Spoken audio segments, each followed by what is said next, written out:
আমেদাবাদের ভয়ঙ্কর বিমান দুর্ঘটনায় মর্মান্তিক মৃত্যু ভারতের দুর্ঘটনার ইতিহাসে দুষ্ট ক্ষতের মতো রয়ে যাবে। ভোলা যাবে না এর ভয়ঙ্কর স্মৃতি। যদিও এই দুর্ঘটনায় একমাত্র জীবিত ব্যক্তি আজও হাসপাতালে চিকিৎসাধীন। করুণ পরিণতিতে স্বজন হারানোর বেদনায় দীর্ণ আমেদাবাদের আকাশ বাতাস। সেদিনের যাত্রী তালিকায় ছিলেন গুজরাটের প্রাক্তন মুখ্যমন্ত্রী বিজয় রূপানী। রেহাই পাননি তিনিও। পৌঁছাতে পারলেন না শেষ পর্যন্ত লন্ডনে মেয়ের কাছে। রেখে গেলেন উত্তরাধিকার সূত্রে মেয়ে এবং স্ত্রীকে।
সোমবার পূর্ণ রাষ্ট্রীয় মর্যাদায় চোখের জলে শেষ শ্রদ্ধায় গুজরাটের প্রাক্তন মুখ্যমন্ত্রী বিজয় রূপানী।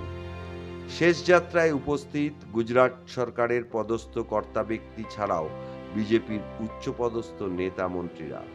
জাতীয় পতাকায় মুড়ে পূর্ণ রাষ্ট্রীয় মর্যাদায় সম্পন্ন হল বিজয় রূপানীর শেষ যাত্রা।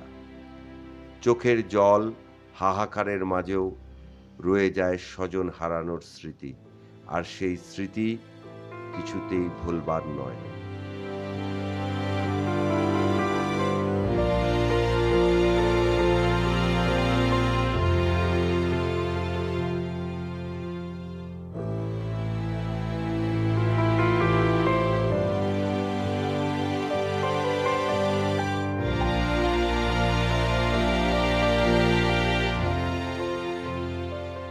Bureau report, news pole Bangla.